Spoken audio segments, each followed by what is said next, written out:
तो हेलो दोस्तों, as support इस चैनल में आपका स्वागत है।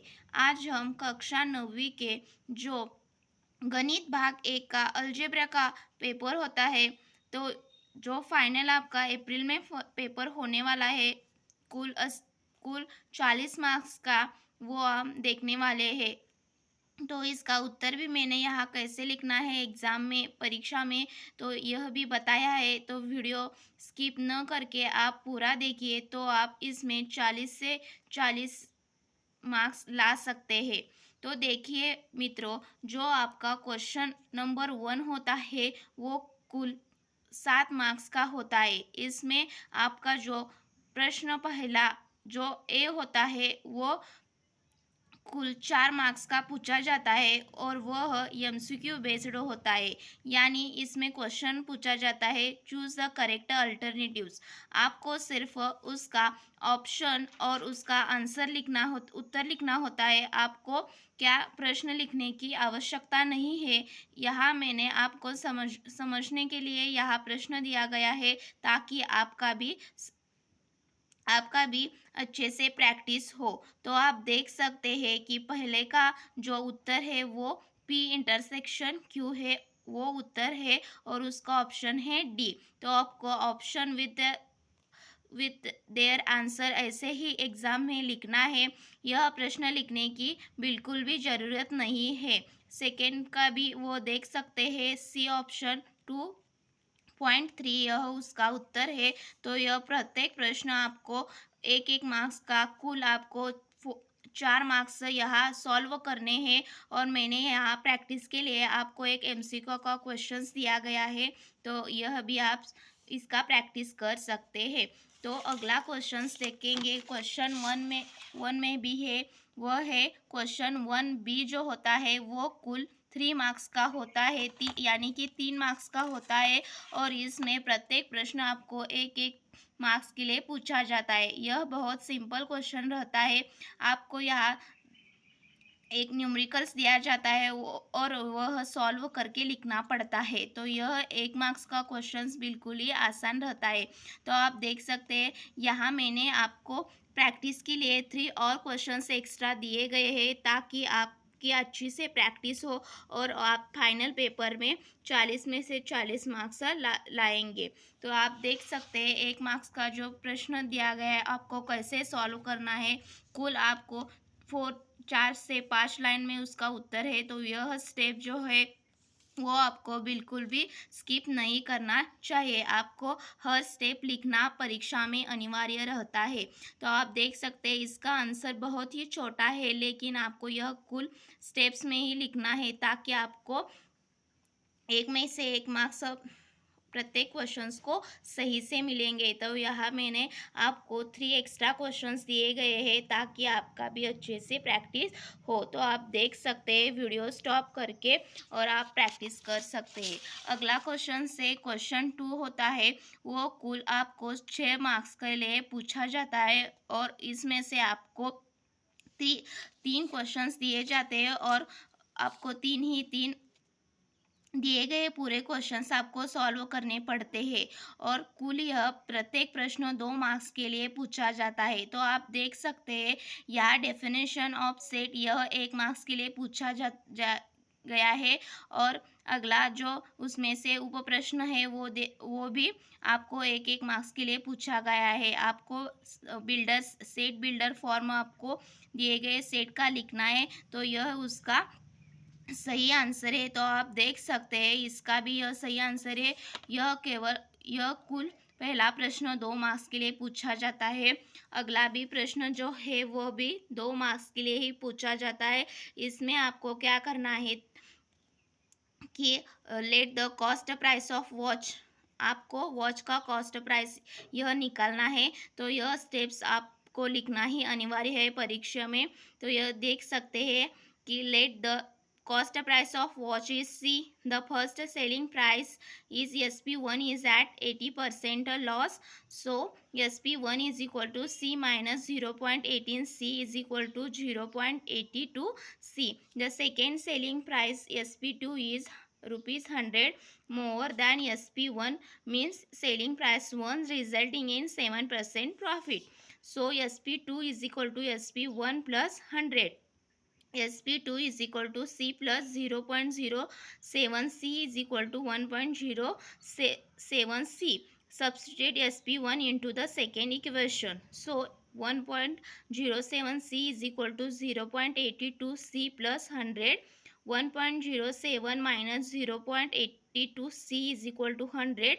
So 0.25 C is equal to 100. C is equal to 100 upon 0.25.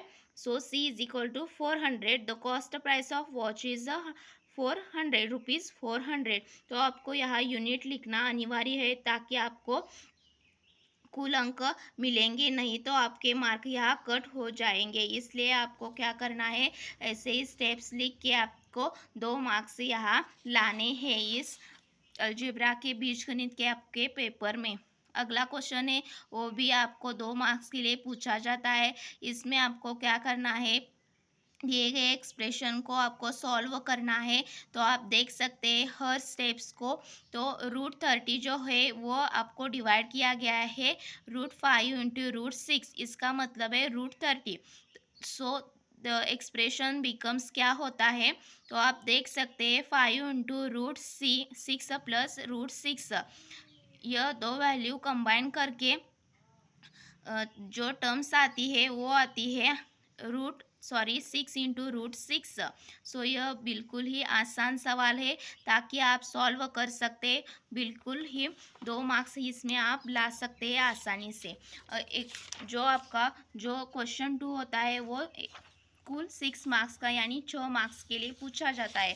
अगला क्वेश्चन है जो आपका क्वेश्चन 3 है वो आपको 9 मार्क के लिए पूछा जाता है। और इसमें से आपको जो पहला प्रश्न है वो कुल 3 मार्क्स के लिए यानी 3 मार्क्स के लिए पूछा जाता है। तो आप देख सकते हैं रेशियो दिया गया है ए और बी का 2:3। सो आपको क्या करना है, A is equal to 2K and B is equal to 3K for some constant K।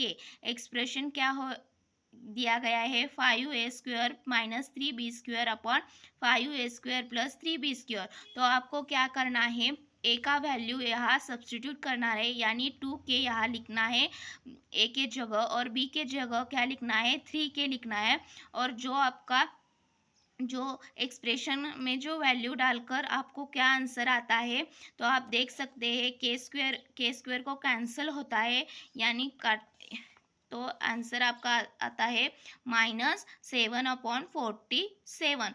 तो the value of the expression is -7/47। यह कुल 3 मार्क्स के लिए पूछा जाता है। आपका जो क्वेश्चन 3 है उसमें प्रत्येक प्रश्न 3 अंकों के लिए पूछा जाता है। अगला क्वेश्चन है देखिए 2, क्वेश्चन 3 में से अगला दो नंबर का क्वेश्चन है, उसमें आपको क्या करना है, दिए गए पॉलिनोमियल्स को मल्टीप्लाई करना है। तो आप देख सकते हैं कि दिए गए पॉलिनोमियल्स है 5x³ माइनस 4 यानी कि and 2x4 minus 3x² plus 7x plus 9। तो आपको क्या करना है, दी गए पॉलिनोमियल्स को पहले 5x³ को पहले इस पॉलिनोमियल्स को पहले मल्टीप्लाई करना है और रह गए -4 को इस पॉलिनोमियल्स को आपको क्या करना है मल्टीप्लाई करना है और वह सॉल्व करना है। So the product of the polynomial is क्या आता है 10x7 minus 15x5 plus 27x4 plus 10x7 minus 15x5 plus 27x4 plus 45x3 plus 12x2 minus 20x minus 30x आपका क्या आता है, यह उत्तर आता है। और आपको यहाँ अंडरलाइन करना है, मेन जो आपका आंसर आता है उसको पेंसिल से या पेन से। अगला क्वेश्चन है वो भी 3 अंकों के लिए पूछा जाता है। क्या करना है आपको, रैशनलाइज करना है डिनोमिनेटर को। तो जो पहला होता है वो न्यूमरेटर होता है और उसके जो डिवाइड में होता है उसे डिनोमिनेटर कहते हैं। तो आप देख सकते हैं मल्टीप्लाई करना है आपको क्या न्यूमरेटर एंड डिनोमिनेटर को किससे 3√5 प्लस 3√2 से। तो आप देख सकते हैं जो आपको क्वेश्चन में दिया गया है यह इसको आपको क्या करना है इससे न्यूमरेटर और डिवाइडेड में मल्टीप्लाई करना है और आपको यह फॉर्मूला का यूज़ करके क्या करना है अगला जो एक्सप्रेशन दिया गया है वो आपको रैशनलाइज करना है। तो आपका कुल आंसर आएगा the rationalised expression is 4√5 plus √2/9। तो आपका जो आंसर है वो ऐसे ही आपको एग्ज़ाम में लिखना है ताकि 3 में से 3 अंक आपको ज़रूर मिले। तो अगला क्वेश्चन की तरफ बढ़ते हैं। अगला क्वेश्चन है क्वेश्चन नंबर 4 और यह कुल आपको कितने मार्क्स के लिए पूछा जाता है। तो यह कुल आपको 8 मार्क्स के लिए पूछा जाता है। इसमें प्रत्येक प्रश्न आपको 4 मार्क्स के लिए दिए जाते हैं। तो इसका आंसर भी आपको लेंदी लिखना है विथ स्टेप्स। आपको स्टेप्स यहाँ स्किप नहीं करना है। तो देख सकते हैं आपको फैक्ट दिए गए पॉलिनोमियल्स के फैक्टर्स फाइंड करने हैं। तो पॉलिनोमियल्स सबसे पहले आपको सॉल्व करना है यहाँ दिए गए हैं सॉल्व करके और आपको क्या करना है y की जो x² माइनस 3x को y मानना है। तो यह देख सकते हैं एक्सप्रेशंस का क्या रूप होता है y+2 आणि सॉरी और दूसरे कौंस में क्या होता है y-26 प्लस 176। तो आपको यहाँ के फैक्टर्स यहाँ के फैक्टर्स ढूंढने हैं। यहाँ देख सकते हैं आप किस तरह से इसके दो फैक्टर्स यहाँ निकाले गए हैं और इसके दो फैक्टर्स यहाँ निकाले गए हैं। तो आपका जो उत्तर आएगा वो क्या आएगा x-5 x+2 x-4 x+1। तो आपको तो आपके कुल 4 फैक्टर्स दिए गए पॉलिनोमियल्स के आते हैं। आप यह वीडियो स्टॉप करके यह कैसे सॉल्व किया गया है आप फिर से देख सकते हैं और इसका अभ्यास करके आप परीक्षा में 4 में से 4 अंक 4 से 4 अंक ले सकते हैं। अगला क्वेश्चन है आप देख सकते हैं वो भी 4 मार्क्स के लिए 4 अंक के लिए पूछा गया है और इसमें आपको क्या करना है एज निकालना है। सो आप देख सकते हैं let Rahul's present age be 3x and his mother present age be 7x। तो आपको मानना है यह कि राहुल का एज जो वर्तमान काल में है वो 3x है और उसकी माँ का जो वर्तमान का एज है वो 7x है। तर आपल्याला दिलेल्या दिए गए इक्वेशंस के आधार पर आपको क्या करना है यहाँ राहुल का प्रेजेंट वर्तमान व एज यानी कि उसका जो एज है वो आपको आयु जो है वो माननी है 3x और उसकी माँ का जो आयु है वो 7x मानना है। आपको क्या करना है x का वैल्यू ढूंढना है। तो आपको दिए गए इक्वेशंस को सॉल्व करना है। The difference in their ages is constant. At Rahul's birth age is 0, his mother was 28। तो आपको एक इक्वेशन तैयार करना है। यहाँ देख सकते हैं 7x माइनस 3x है इज इक्वल टू 28। तो यह x की वैल्यू आती है 7 और यह आपको जस्ट वैल्यू यहाँ रखनी है और आता है राहुल का आयु आती है 21 ईयर्स और उसकी माँ की आयु आती है 49 ईयर्स। यह बहुत आसान सवाल है। जस्ट आपको क्या करना है यहाँ अच्छे से ढंग से सॉल्व करना है और यह कुल 4 अंक के लिए इसलिए आपको यहाँ कोई भी जो स्टेप्स है वो क्या करना नहीं है स्किप नहीं करना चाहिए। अगला क्वेश्चन है वो है आपका 10 अंकों के लिए है और यह इसमें से आपको कुल क्या करना है 3 क्वेश्चंस दिए जाते हैं और आपको 2 ही क्वेश्चन सॉल्व करने हैं। प्रत्येक जो हर क्वेश्चंस होता है वो कुल 5 अंकों के लिए होता है। तो यह भी बहुत आसान सवाल रहता है। सिर्फ आपके स्टेप्स यहाँ बढ़ेंगे और आपको यहाँ से यहाँ बहुत ही 5 मार्क के लिए यह प्रश्न होता है, इसलिए आपको क्या करना है, ध्यान से यह सॉल्व करना है। तो देख सकते हैं वेन डायग्राम वर्ड प्रॉब्लम दिया गया है। टोटल बॉयज़ की संख्या दी गई है 150, प्ले क्रिकेटची दी गई है 80, प्ले फुटबॉल की दी गई है 90, प्ले नाइदर की 15। The number of boys playing at least one game is दिए गए हैं C. Number of C union F is equal to क्या दिया गया है 135। The number of boys playing both games n number C intersection F. तो आपकी इसकी वैल्यू क्या आती है, यहाँ फॉर्मूला यहाँ यूज़ किया गया है और इस फॉर्मूले में आपको सिर्फ वैल्यू लिखना है और आपका जो number of boys playing both games आता है वो आता है 35 अंक आता है। अगला है ओनली क्रिकेट की आपको संख्या ढूंढनी है, वो भी आप देख सकते हैं। आपको सी माइनस क्या करना है, N number of C intersection F, या अगर आप यह number of C intersection F यह वैल्यू आपको निकाल नि, आपकी निकाली है, तो यह आपको अगला क्वेश्चन आप इजीली सॉल्व कर सकते हैं। ओनली फुटबॉल की कीमत 55 है और ओनली क्रिकेट की क्या है, नंबर ऑफ बॉयज़ 45 है और ओनली फुटबॉल खेलने वाले बच्चों की संख्या 55 है। तो यहाँ से आपको अच्छे से सॉल्व करना है। यह 5 मार्क्स के लिए कुल प्रश्न है। अगला प्रश्न है 5 मार्क्स के लिए आपका, यह भी 5 मार्क्स आपको दिए जाता है। तो इसमें आपको क्या करना है, दिए गए इक्वेशंस को सॉल्व करना है।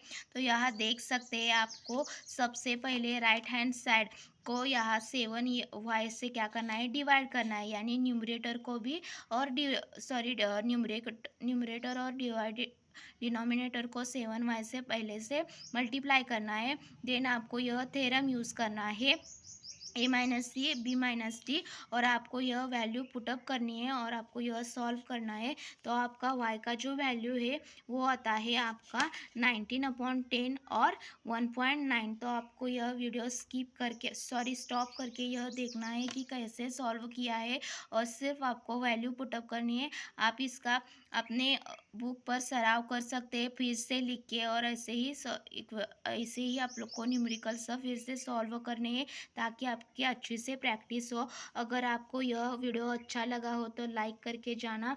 थैंक यू सो मच, धन्यवाद यह वीडियो देखने के लिए।